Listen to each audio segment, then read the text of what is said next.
खरं तर प्रत्येक आंदोलन जेव्हा होतं, अणुऊर्जा प्रकल्प असू दे, पौष्टिक प्रकल्प असू दे, आणि सिंधुदुर्गातला खरं तर हा जेनेटिक आहे, हा पर्यावरणवादी आहे. त्यामुळे प्रत्येक पर्यावरण विरोधी प्रकल्प असेल त्याला सिंधुदुर्गातील जनता प्रकल्पने विरोध करते. आज या ठिकाणी संपूर्ण सिंधुदुर्ग जिल्ह्यातील स्थानिक लोक आहेत, परंतु उद्या सत्ताधारी नेते पालकमंत्री उद्या आरोप काय करणार तर ज्या प्रकल्पाला राज्यातील बाहेरून लोक आले होते. त्यामुळे माझी आपल्याला सर्वांना प्रथम विनंती आहे की आपण जर सिंधुदुर्ग जिल्ह्यातील असेल तर सर्वांनी हात वरती करा. ते सिंधुदुर्ग जिल्ह्यातील आहेत त्यांनी हात वरती करा. म्हणजे ही सगळी माणसं ही सिंधुदुर्ग जिल्ह्यातील देवगड तालुक्यातील आहेत. आमच्या मालवणमधील सुद्धा आपला आजचा सुद्धा आमचे लोक आलेले आहेत.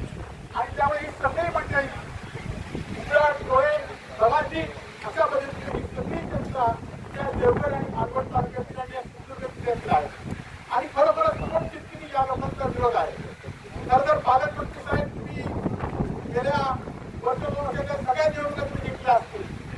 त्या निवडणुकीत तुम्ही कशा रीतीवर जिंकल्या हे तुम्हाला माहिती असेल. लोकांचा त्या निवडणुकीत मताच्याद्वारे तुम्ही जिंकल्या असतील, तुम्ही लोक बसवले असतील. परंतु लोकांचा विश्वास तुम्ही मात्र सातत्याने गमवत चाललेला आहात. आता बघायचं पहिलं आंदोलन होतं जे आता फेब्रुवारीमध्ये आंदोलन झालं. सन्माननीय राजू शेट्टी आणि लोके तुम्हाला सन्मानपूर्ण व्यासपीठावर बनवलं आणि तेव्हा तुम्ही सांगितलं होतं की हेक्टरी 3 लाखापेक्षा जास्त मदत आम्ही मुख्यमंत्र्यांकडनं जाहीर करू. ती मदत तुम्ही कालच्या अधिवेशनामध्ये जाहीर करू शकली नाही. तर ती तुटपुंजी मदत आहे. ती मदत तुम्ही जाहीर केलं आणि तुमच्या भावानी त्या ठिकाणी बोर्ड लावले की ही मदत आम्ही जाहीर केली म्हणून. खरं तर त्या मदतीला आम्ही आता बातम्यांनी सगळ्यांनी त्या मदतीला जाहीर करून होतं की 200 रुपये आम्हाला मदत नको म्हणून. परंतु ती मदत सुद्धा तुम्ही जाहीर केलेला ही परिस्थिती आहे. त्यानंतर धाकवड्यामध्ये आमचे संजय गावडे या ठिकाणी जिल्हा परिषद सदस्य, तुमचे जरी जिल्हा परिषद सदस्य नसले तरी आमचे जिल्हा परिषद सदस्य या ठिकाणी तुम्हाला पाठिंबा देण्यासाठी या ठिकाणी आलेले आहेत. ते उद्याच्या जिल्हा परिषदेमध्ये सुद्धा हा ठराव घेतील की या ठिकाणी अस्थि प्रकल्प अणुऊर्जा प्रकल्प होऊ द्यायचा नाही म्हणून. आणि धाकवड्यामध्ये सुद्धा आजगावमध्ये सुद्धा असेच लोक जमले, हजारो लोक. दुसऱ्या दिवशी त्या ठिकाणी पालकमंत्री आले आणि त्यांना सांगितलं की माझा शब्द आहे की या ठिकाणी हा प्रकल्प होऊ देणार नाही म्हणून. का या ठिकाणी आले की माझा शब्द आहे की मी या ठिकाणी होऊ देणार आहे. तुमचे एकदा शब्द कागदावर लिहून आणा आणि ते आम्हाला द्या, म्हणजे आम्हाला कळेल तुमचा शब्द तुम्ही काय या ठिकाणी देत आहे. आणि त्यामुळे खरं तर गेले 10 वर्ष आम्ही आमदार होतो, खासदार होते. आम्ही असे प्रकल्प अनेक सरकार आणण्याचा प्रयत्न करत होता, पण त्यावेळी आम्ही हे प्रकल्प हाणून पाडत होतो. परंतु दुर्दैवाने आज तिन्ही राणे या जिल्ह्याच्या सत्तेवर आहेत. आणि त्यामुळे लोक देशातल्या असू दे, राज्यातल्या असू दे, उद्योगपतींना वाटतंय की आपण सिंधुदुर्ग जिल्ह्यामध्ये हात ठेवला तिथे राणे आहेत, त्यामुळे हा प्रकल्प होणार असे त्यांचा समज झालेला आहे. तो समज आपल्याला सगळ्यांना आज या ठिकाणी मोडून काढायचा आहे. तो प्रकल्प दोन विरोध आपल्याला सर्वांना दाखवायचा आहे. आज जास्त वेळ आपला घेत नाही, परंतु हे आंदोलन, ही लढाई आता आपली सुरू झालेली आहे. लढाई ही लढाई कधी संपेल हे सांगता येणार नाही. या लढाईमध्ये आपल्याला किती त्रास होईल हे सांगता येणार नाही. या लढाईमध्ये आपल्याला काय आपलं गमवावं लागेल हे सांगता येणार नाही. परंतु ही लढाई सुरू झालेली आहे.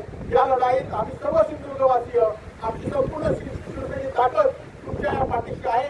आणि परंतु ही लढाई तुम्हालाच लढावी लागेल, तुम्हालाच या ठिकाणी पुढे यावं लागेल. आणि त्यांच्या पाठीशी आम्ही सर्व या ठिकाणी लोकप्रतिनिधी माजी असू देत किंवा आम्ही संघटनेचे कार्यकर्ते असू देत, या सगळ्यांच्या पाठीशी आम्ही तुमच्या पाठीशी आहोत. खरं तर या तरुण मुलांचे डोकेचं असू देत, आपले गणेश गावकर असू देत, त्यांचं असल्याकडे आपले टेबल असू देत, त्यांचं मनापासून अभिनंदन केलं पाहिजे होतं. कारण पहिल्यांदा त्यांना पण वाटतं की आपण सत्ताधारी लोक आपला काहीतरी आश्वासन देते म्हणून ते हळूहळू चालत होते, हळूहळू त्यांच्या मनात बोलत होते, टप्प्यावर बोलत होते. परंतु त्यांना सुद्धा कळलं की 6 महिन्यात ते कुठे मला जाहीर करू शकले नाहीत, म्हणून ते पुढे आज बोलायला लागले.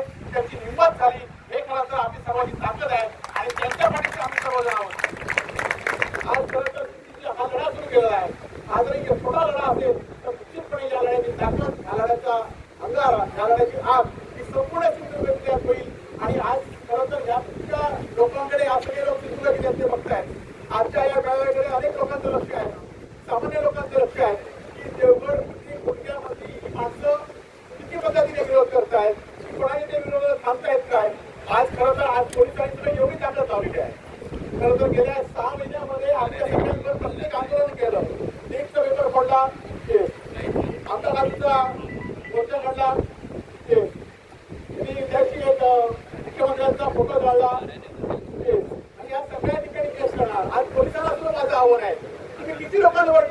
करणार, कितींदा केस करणार. तुमची पण वेळ बघूया आणि आमची पण वेळ बघूया. किती केस करा आम्ही तुमच्या या केसला दिला नाही, तुमच्या जातीला दिला नाही. आज पुन्हा एकदा सर्वांचं मनापासून आभार व्यक्त करतो की आमची लढाईचा सुरुवात आज तुम्ही मोठ्या संख्येने दाखवला. कोणी तुम्हाला गाडी पाठवली नाही, कोणी तुम्हाला वडा दिला नाही, कोणी तुम्हाला पाणी दिले नाही, पण तुम्ही आपला लढा आहे त्यासाठी तुम्ही सगळेजण आलात. त्यासाठी तुमचं मनापासून अभिनंदन. आणि हा लढा आपल्याला आजपासून या ठिकाणी चालू करायचा आहे एवढं काम सांगतो आणि थांबतो. जय हिंद, जय महाराष्ट्र. धन्यवाद नाईक साहेब. यानंतर राष्ट्रीय समाजवादी पक्षाचे